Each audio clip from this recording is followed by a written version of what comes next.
All right. Hello. There are 3 handouts that you need to get from me, as well as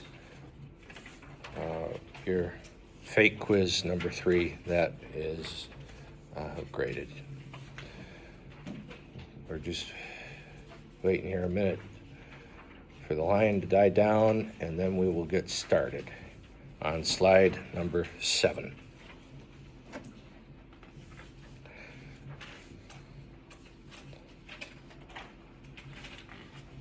You want the web plus? Just when you leave, before you leave. Is this all okay with everyone that I'm recording? It's just facing me. I'm the only thing that's being seen. Are we allowed to ask why? Uh, Is it secret?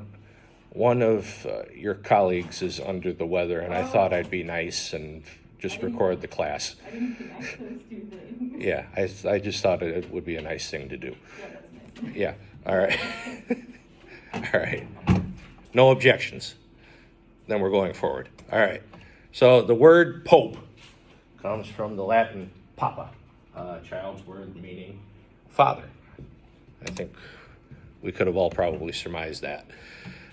Pope is familiar. It's unofficial. It's not actually his title. It's not actually what he's called. Doesn't appear anywhere in canon law, the word pope, or official documents. His actual official titles include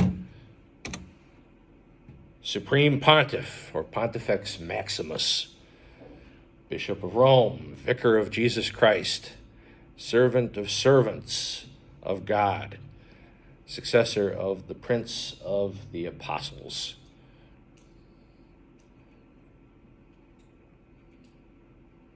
Big shoes to fill, huh?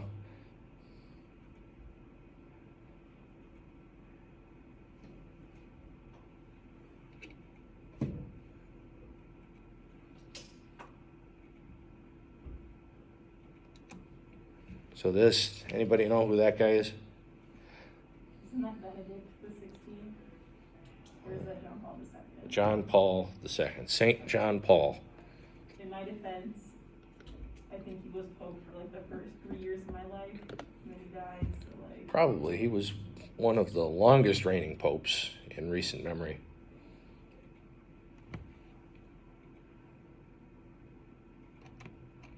So the Pope, the Roman Pontiff, Pontifex Maximus, as the successor of Peter, is the perpetual invisible source and foundation of the unity, both of the bishops and of the whole company of the faithful, says the Lumen Gentium 23, which is a source of the doctrine of the faith.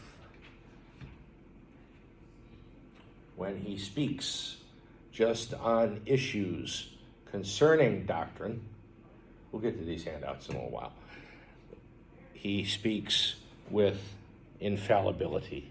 He cannot be wrong when he speaks only on issues of doctrine.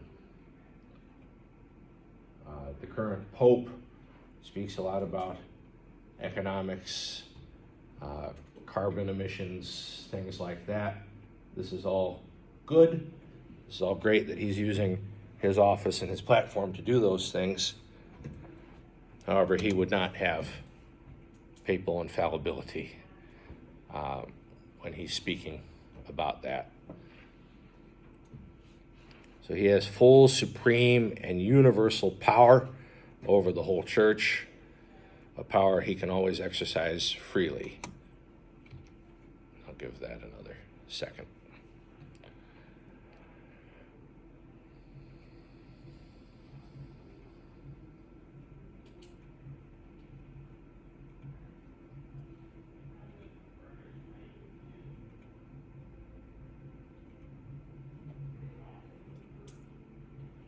This is new. Yesterday they were playing Bolero nonstop for about 75 minutes. We're listening to the band, if you can't hear them. But they wouldn't get any faster. Have you ever listened to that song? What's that song called? Bolero by Maurice Ravel. It gets faster and faster and faster. Da da da da da da da da da da da da da da da da da. But they weren't getting faster? No, it was just at the same speed. Or at least that's what it sounded like up here. So this is what I was talking about, infallibility. So when he speaks ex cathedra, which means in the doctrine, on doctrine. So when carrying out the duty of the pastor and teacher of all Christians in accord with his supreme apostolic authority, he explains the doctrine of faith or morals to be held by the universal church. Through the divine assistance promised him in Blessed Peter, operates with that infallibility with which the divine Redeemer, God, wished that his church be instructed in defining doctrine on faith and morals, and so such definitions of the Roman pontiff from himself, but not from the consensus of the church, are unalterable. So the church has no authority there. If the Roman pontiff decides something is so, it is so. He is all-powerful in issues of morality, faith, doctrine.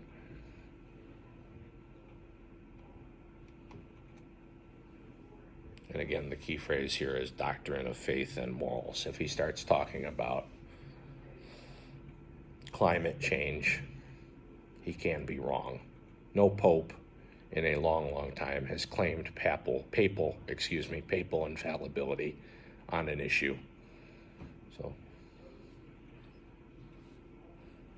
that would be something extraordinary if the next pope, say because Francis hasn't done this, says, I am infallible.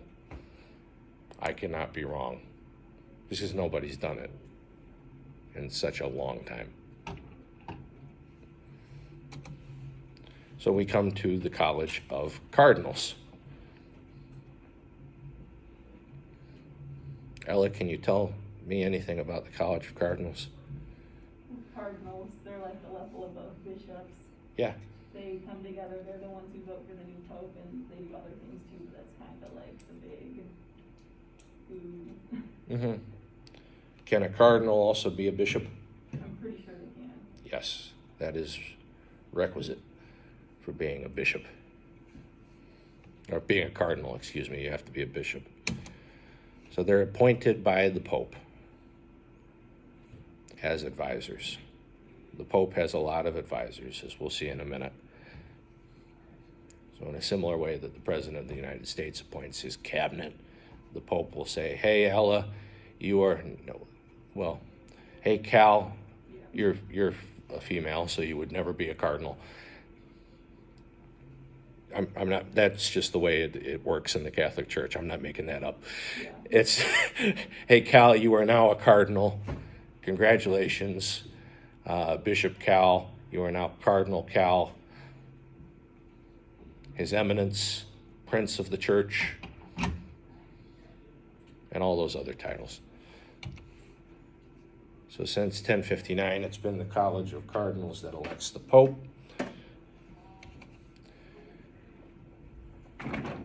And canon law requires now a man has to be a priest or a bishop to be named a cardinal. Non-bishops have to be immediately ordained as a bishop before they can become a cardinal. There used to be such a thing as lay cardinals. So by virtue of something they've done or written or just how smart somebody might be, Pope Cal might say, all right, Weston, I would like you to be a cardinal. Here is your red hat. And Weston would then be required to take something called minor orders. All right, so Weston would have to become something like an exorcist or something like that. He could be a cardinal. He would not have to be a bishop or a priest. Weston would still be free to marry and have children. That's called a lay cardinal. But that's nothing that it's not around anymore. Maybe it should be. I don't know. Financial advisor Yeah, in the college, why not? Why not? It's supposedly, I mean, that's supposedly the reasoning behind the House of Lords in the UK, you know, by virtue of what they've done. We want people to come together from all walks of life to help deliver the best outcome possible for laws in the United Kingdom. But, you know, tradition. So, is anything going to change? Probably not. So it's the College of Cardinals that governs the church during an interregnum period. Interregnum meaning the Pope is dead, and there is no Pope at the moment.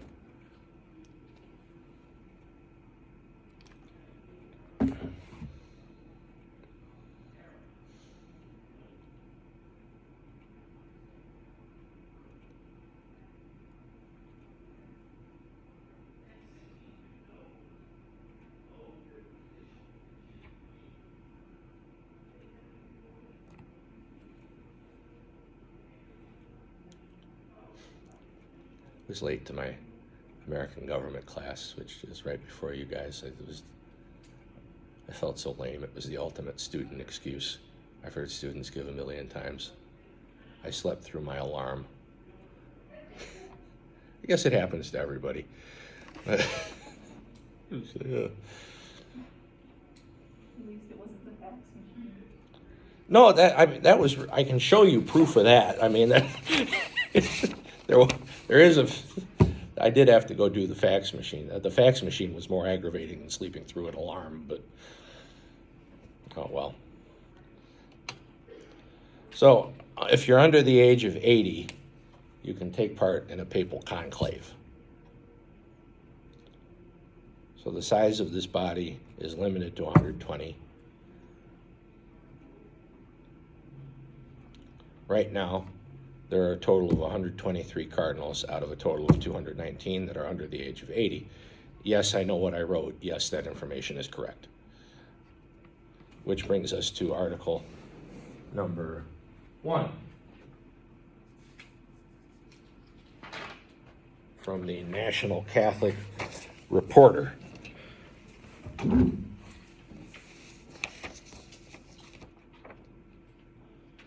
With 9 new electors, Pope Francis remakes the College of Cardinals. And cardinals are only made every now and again in things called consistories. So it's where everybody gathers. It's a congregation of these cardinals, and the Pope then announces who will now be a cardinal.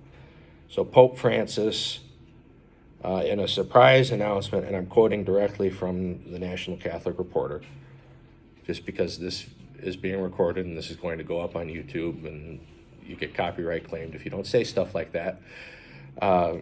Pope Francis, in a surprise announcement on Sunday, October 25th, named 13 new cardinals, 9 of whom will be able to vote for a new pope when Francis dies or resigns. The announcement, I'm skipping a couple paragraphs, is a surprise because there are already 119 cardinal electors who can vote for the Pope, just 1 under the limit set by Pope Paul VI in 1975 of 120. So in the past, popes usually waited until there were more vacancies before appointing new cardinals. Then the article asks, why is this pope in a hurry? Is the pope thinking of resigning? Or is he worried he might catch COVID-19 and die since he rarely wears a mask? After the consistory in Rome on November 28th, at which the appointees will become cardinals, there will be 128 cardinal electors, and since then, as I said, this is the right number. You know, people have become over the age of 80, have died, have resigned, things like that. So there are 123 now. There will be 128 cardinal electors, 8 more than the canonical limit. Other popes have also exceeded the canonical limit. Under John Paul II in 2001, the number grew to 135. So according to canon law, the men do not have to attend to be made a cardinal, which is important since some may not be able to travel because of the pandemic.